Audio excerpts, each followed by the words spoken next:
안녕하세요. 이번 시간에는 한국 1위가 세계 1022위 높고 높은 세계 컴퓨터 과학 장벽이라는 그런 기사가 나왔습니다. 방은주 기자님이 쓰신 걸 한번 관심 있으시면 읽어보시면 좋을 것 같아요. 지디넷에 있는데 저는 리서치닷컴에 이 랭킹을 실제로 눈으로 한번 보고 싶어서 직접 한번 봤습니다. 1724명의 과학자분들, 컴퓨터 사이언스 과학자분들 대상으로 조사를 했고요. 그래서 1위는 아닐 K 자인 뭐 이런 분이시고 조슈아 벤지오 뭐 이런 분들이 계시는데 다 보시면은 아시아계도 보면 한국 분들은 없으세요. 그래서 좀 아쉽다 이렇게 생각을 하고 있었는데 한국 분을 이렇게 찾으려면 이 올 컨트리에서 사우스 코리아를 누르시면 지금 한국에는 성환 린님이 지금 1022위세요. 그 다음 랭킹이신 분 1217위, 1242, 1863위 해가지고 생각보다 많이 밀리는 모습들이 보여요. 기업, 그래도 여기에 되게 재밌는 게 삼성 출신 분들이 보면은 세계적인 좀 논문을 많이 쓰셨나봐요. 그래서 1864위 기업인이신 분까지 이제 계시고, 연세대 한 분, 서울대 한 분, 고려대 한 분, 고려대 또 이분 무엇이지? Advanced Institute of Science and Technology. 지금 여기 출신의 이제 분들이 그러니까 다 고려대 쪽이 그래도 1, 2위 하셨네. 근데 정확히 어떤 걸 연구하셨는지는 한번 들어가 봐야 될 것 같아요. 보면은 이제 언제부터 연구하셨지? 2000년대부터 지금 아니다 96년도부터 연구를 하셔가지고 지금 92년도부터 하셨네요. 92년도부터 논문을 쓰셔가지고 지금 현재까지 이제 쌓으신 업적이 이 정도 되신다고 합니다. 근데 대단하신 건데 사실 국내 기준으로 엄청 대단하지만 우리가 컴퓨터 사이언스 강국이라고 말하기에는 좀 거리가 있다. 그렇게 볼 수가 있다는 거죠. 사실 왜 이렇게 됐을까 하면은 확실히 제 생각은 그냥 주입식 교육을 많이 받아서 그런 거 아닐까? 그런 배경들, 왜냐면 이 연구라는 게 창의적인 부분이 되게 중요하다고 생각하거든요. 왜 그러냐면, 예를 들어서 이런 연구들 있잖아요. 막 가끔 보면, 전 세계 연인들끼리 하루 평균 키스하는 횟수, 뭐 이런 걸 조사하는 그런 것도 있고 막 그러잖아요. 되게 쓸데없어 보이는데, 그런 연구들이 모여서 특정 어떤 논리를 만드는 데 도움이 될 때가 있거든요. 그런 것처럼 이것저것 별거를 다 연구를 해서 관찰력이랑 창의력이 되게 중요하다고 생각해요. 실험 방법은 또 어떤 식으로 정의를 해야 우리 연구가 더 존중받을 수 있을까? 우리 연구가 좀 더 신뢰도가 높아질까? 이런 생각들도 많이 해야 되고, 그래서 머리를 진짜 많이 써야 되는데, 중요한 건 제가 예전에도 얘기했지만, 한국에서 IT 강국이라 말한 건 진짜 쪽팔린 거라고 제가 예전에 영상에 여러 번 얘기를 많이 했었죠. 그래서, 사실은, 정말, 왜 이렇게 잘 될까 생각하면, 그냥 미국 사람들이 확실히 압도적으로 높아요. 보면은, 미국 사람들이 거의 최상위 랭킹 다 먹고 있거든요, 현재.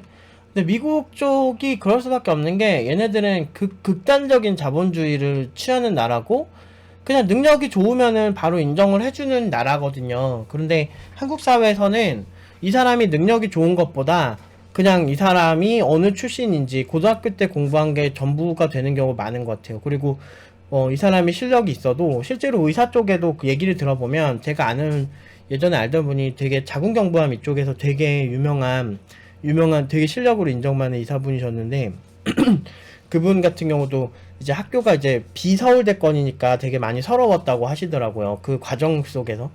그래서 실력으로 자기만 거의 뭐 자기가 있던 병원에서는 자기만 이제 비서울대인데 유일하게 있었다. 되게 좋은 병원이거든요. 근데 이제 아무튼 그런 얘기를 하시는 걸 제가 들은 적이 있어요. 근데 그거 보면서 우리 사회도 진짜 고등학교 때 공부한 거 가지고 사람을 평생을 평가를 하는구나. 이런 생각 하는 반면에 제가 미국 쪽 사람들의 특징을 보면은 그냥 실력 좋으면 그냥 쓰더라고요. 얘네들은.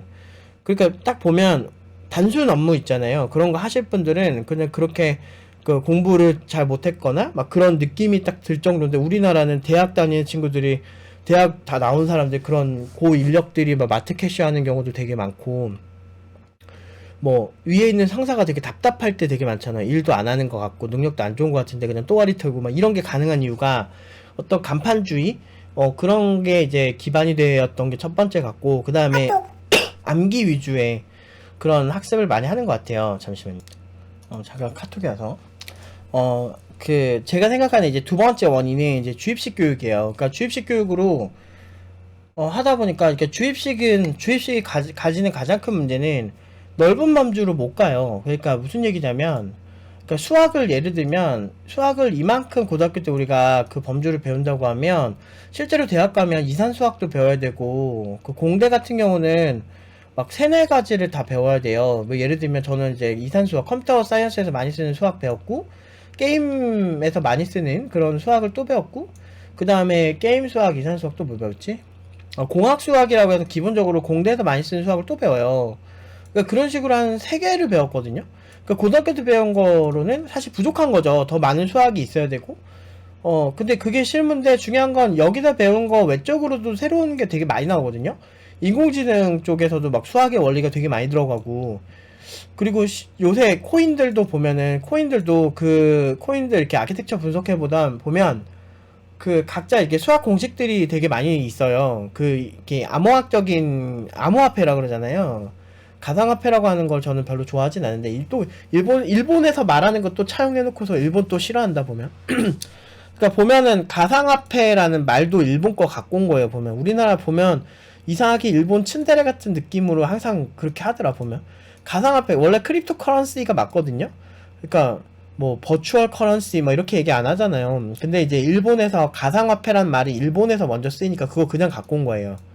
근데 원래 정식 용어는 크립토 커런시예요. 그래서 어쨌든 그런 식으로 이제 좀 뭐라 해야 되지, 뭔가 고착화되고 주입식으로 딱 그 정해진 수학 영역만 딱 배우니까, 그것만 하면은 100점이 되니까 사람들이 작은 거 딱 딸딸 외우는 거, 그런 거 되게 잘하는 거예요. 그래서 막 그런 거 되게 좋아해요. 막 쪽집게 가외. 그래서 막 회사 입사할 때도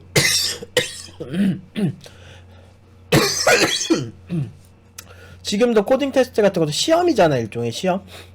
그 시험을 막 푸는 거, 그런 거 되게 좋아하고, 그 시험 문제 미리 쪽집게로 막 알려주는 학원도 존재하고, 그거 외워서 유명한 회사에서 그 코딩 테스트 어떻게 보통 어떤 문제 많이 나오더라, 요거 푸는 거야 그냥. 이렇게 해서 뽑잖아요. 뽑으면은 그 회사에서 어떻게 한다?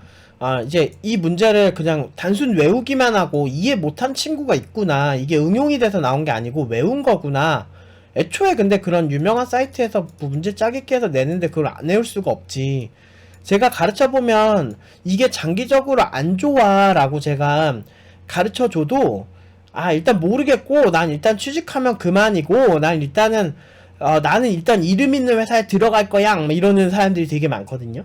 이제 그렇게 되면은 가면은 뭐든 잘 될 줄 아는데, 안 그래요. 공무원 시험도 사람들이 공무원 시험 어떻게든 붙으려고 막 문제 딸딸딸 외우고, 막 사실 공무원의 소양은 그 문제풀이가 아니잖아요, 사실은. 진짜 오히려 그 문제를 잘 못 풀어도 실제로 정말 나라 일을 위해서 정말 진정성 있게 할 수 있는 사람들이 있는데, 그 평가 기준이 모호한 거야. 근데 사실 조금은 모호해도 되거든요, 제 생각엔. 이거를 막 문제를 해가지고 딱딱 떨어져, 너 몇 개 맞았으니까 넌 탈락, 너는 한 개 더 틀렸으니까 너는 공무원 실격, 막 이거 사실 좀 아닌 것 같은 게, 실제로 사람들이 그 문제 잘 푸는 사람들한테만, 주입식 문제 잘 푸는 사람들한테만 기회가 가다 보니까 어떤 기회든 그래요. 지금 코딩도 유명 대기업을 가려면 사실은 이 코딩 테스트를 잘 푸는 사람들이 괜찮은 거예요. 근데 이거 요즘 코딩 테스트는 거의 암기화되고 있고, 아예 여기서 무특정 문제를 짜기를 해준다니까. 이런 식이 되면 실제 제품 개발을 해야 되는데 그게 싫으면 그 제품 개발에 문제 생겨요. 도움이 안 된다고 말할 수는 없겠지만 그거 말고도 중요한 게 진짜 많거든. 뭐 설계적인 부분이라든지 구조적인 부분이라든지 기술 검토적인 부분이라든지 사실 검토할 게 진짜 많은데, 애초에 그거를 통과해도 그 다음에는 아마 그 사람이 해온 뭐 실제 실무를 보고 다시 자를 거예요, 제가 봤을 때 유명 기업들에서. 그래서 결국에는 실무도 되게 잘해야 되는 건데, 아무튼 제가 봤을 때 이런 여러가지 문제를 모여서 푸는 게 그냥 한국인의 그냥 고전적인 그냥 문제점인 것 같아요. 그러니까 이런 식의 좀 사고가 고착화되다 보니까 창의성이 많이 필요한 질문하는 사고라든지 뭐 이런 부분에 대한 연습이 없는 거죠. 그러면은 자연스럽게 이런 어떤 객관적인 이런 연구 분야, 창의성이 되게 중요한 분야에서는 굉장히 약점을 드러내지 않았을까라고 생각을 합니다. 저는 꾸준히 얘기를 하고 있어요. 제가 말한 게 지금까지 틀린 적도 없고, 저는 IT 업계에서 앞으로 어떤 기술이 잘 될 거고, 앞으로 어떤 게 잘 될 건지 꾸준히 학생들한테 얘기했고, 제가 그게 틀린 적이 한 번도 없거든요.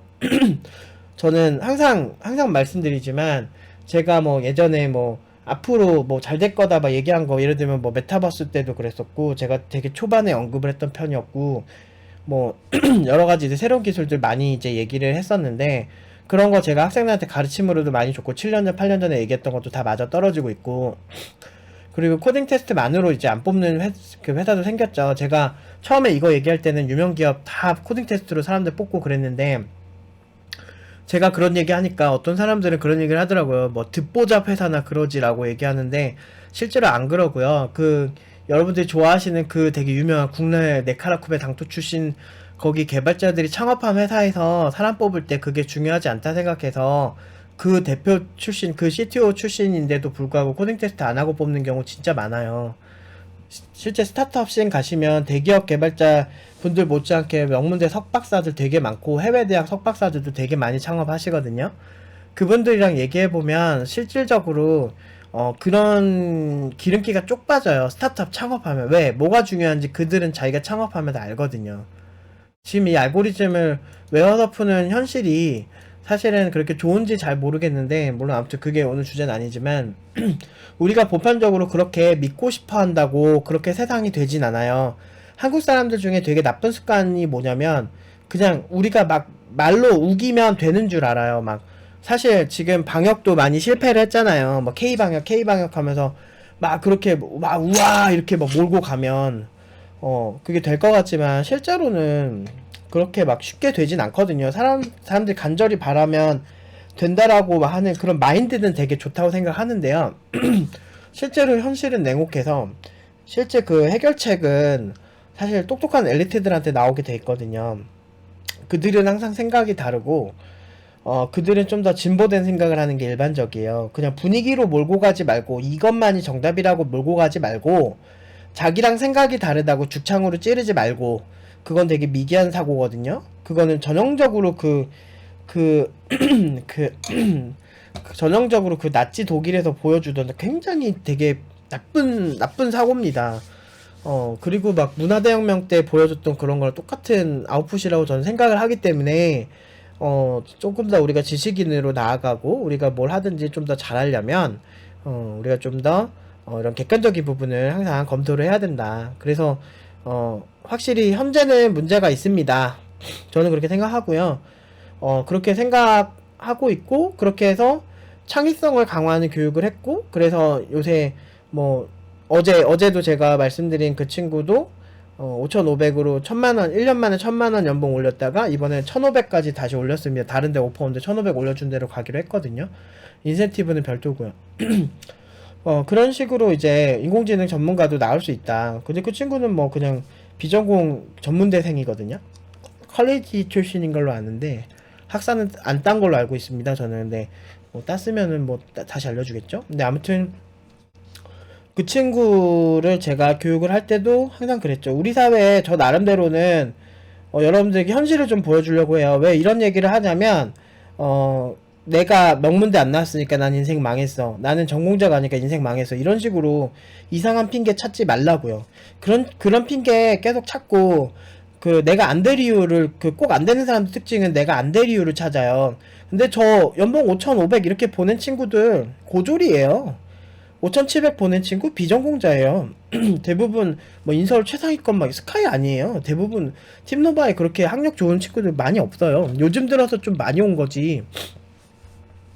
요새 막 비대면 수업 같은 게 미국에 계신 분들은 되게 좋으세요. 미국에 계신 분들은 뭐 스펙이 되게 좋으세요. 거기 명문대 나오신 분들인데, 비대면 수업에서 뭐 부부가 둘 다 명문대시고 둘 다 열심히 하시더라고요. 그 똑똑해요. 제가 딱 봐도. 근데 그런 거 되게 좋은데, 그 해외 계신 분들 제외하고는 저희는 대부분 국내에 있는 친구들은 그 명문도 없어요. 대부분 다 고졸, 막 비전공자 아니면 전문대, 막 지방대, 막 이런 친구들밖에 없거든요. 그 전공자래도 실제로 진짜 못하는 친구들 많거든요. 팀노바가 전공자가 43.65% 정도예요. 그러니까 그 보면은 이 전공자들이 되게 잘하는 전공자일 것 같잖아요. 아니에요. 오히려 비전공자들이 평균적으로 더 잘해요. 처음 하는 친구들이. 이게 뭐냐면 주입식으로 배우려고 각 잡고 오는데 팀노바 교육 방식은 주입식이 아니거든. 그러니까 되게 처음에 오면은 많이 힘들어 하세요. 아, 내가 배우던 느낌이랑 많이 다르니까. 근데 제가 꾸준히 많이 열심히 말씀을 드려요. 지금 기존 방식대로 배우면 굉장히 위험하다. 그렇기 때문에 저를 믿고 좀 따라와 주셨으면 좋겠다. 이렇게 얘기하고, 끝까지 잘 따라오신 분들은 결과 엄청 좋죠. 근데 이런 게 시각화가 잘 안 돼요. 이렇게 객관적으로 어떤 데이터들을 이렇게 뭐 리서치닷컴처럼 이렇게 만들지 않는 이상은 사실은 좀 말하기가 힘들죠. 우리나라에서는 그 보면은 서울대 나온 사람들이 잘난 척하는 게 아니고 그 서울대를 신격화 시키는 데는 보통 애매한 학교 나온 친구들이 서울대 신격화를 많이 시키더라고요. 그게 되게 중요하다고 생각하는 사람 아니면 주로 학부모들이 서울대를 신격화를 많이 시키죠. 정작 서울대 나온 내 친구들은 서울대 그냥 나온 것도 아니고 뭐 석박사 한 친구들이랑 지금 제일 친한데 걔네들이랑 뭐 병특대 뭐 포항공대 막 그 제 아는 동생도 뭐 포항공대 출신이고 다 그런 친구들 얘기하면 걔네들은 자기 학교에 대해서 자부심은 있죠. 자기가 열심히 한 결과니까. 근데 그런 건 있어도 막 그렇게 신격화는 안 해요. 그렇게 막 소름 끼칠 정도로 신격화는 안 해요. 보통 이제 주변에 그런 사람들이 신격화하고 괜히 서울대 애들 오면 시비 걸고 야 네가 서울대라며 한번 해봐 막 이런 식으로 시비 거는 경우가 더 많고 좀 안타깝더라. 어떤 면에서는 좀 안타깝더라고요. 그러니까 왜 이렇게 평소에 저렇게 시비 걸리고 살아야 되나. 물론 그만큼 대단하기도 한 거고 그 친구들 정말 성실하고 뭐 어떤 면에서는 참 대단한 친구들이나 싶지만 우리가 고등학교 때 잠깐 바짝 놀았다고 그거 가지고 평생이 좌우되는 거 자체가 일단은 넌센스고 말이 안 되죠. 그렇게 따지면은 서울대 나오면은 보험왕도 잘 돼야 되고 보험왕도 돼야 되고 차도 잘 팔아야 되고 내 알던 어떤 형은 진짜 에어컨 팔아가지고 한 달에 1억씩 번다니까. 그런 사람이 짱이지. 그 사람은 고졸인데. 그런 사람이 짱이에요, 진짜. 그러니까 결국에는 잘 먹고 잘 살라고 막 하는 건데, 막, 좀, 그런 좀 안타까운 것 같아요. 그리고 컴퓨터 사이언스 강국 아니라고 제가 꾸준히 말씀을 드리는데도 불구하고, 뭐 이런 객관적인 지표가 나와야 믿으시니, 뭐, 제가 주장하는 게 아니어야 돼요. 그쵸? 근데 저는 항상 늘 말씀드릴 때마다 항상 신경 쓰는 게 뭐다? 팩트를 중요하게 생각을 한다. 라는 걸 이제 말씀드리고, 제가 말하는 거, 이제 제 나름대로는 딱 이렇게, 나름대로의 각을 잡고 가는 겁니다. 그래서 이상하게 팀노바에는 승리밖에 없죠. 근데 뭐 우리나라에서 뭐 잘하면은 뭐 욕먹는 게 원래 디폴트긴 해서, 그 점은 좀 아쉽긴 하지만, 그래도 항상 말씀드리지만 저는 제 학생들 항상 최상의 결과를 만들어서 최고의 조건으로 보내고 있습니다.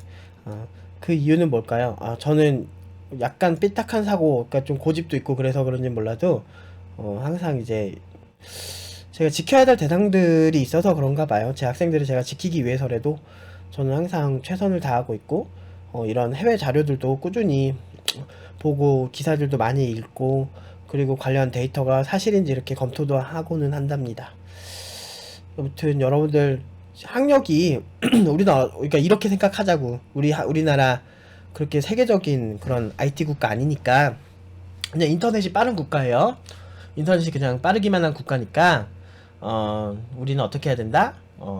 너무 쫄지 말고 여기서 굳이 내가 미친듯이 좋은 학교 나온 거 아니고 내가 비전공자라도 자신감 잃지 말고 그리고 내가 전공자인데 내가 명문대가 아니라서 이런 생각 하지 말고 그냥 꾸준히 하세요. 꾸준히 하면 누구나 코딩은 잘할 수 있습니다. 아무튼 오늘은 여기까지 말씀드리고 마무리하도록 하겠습니다.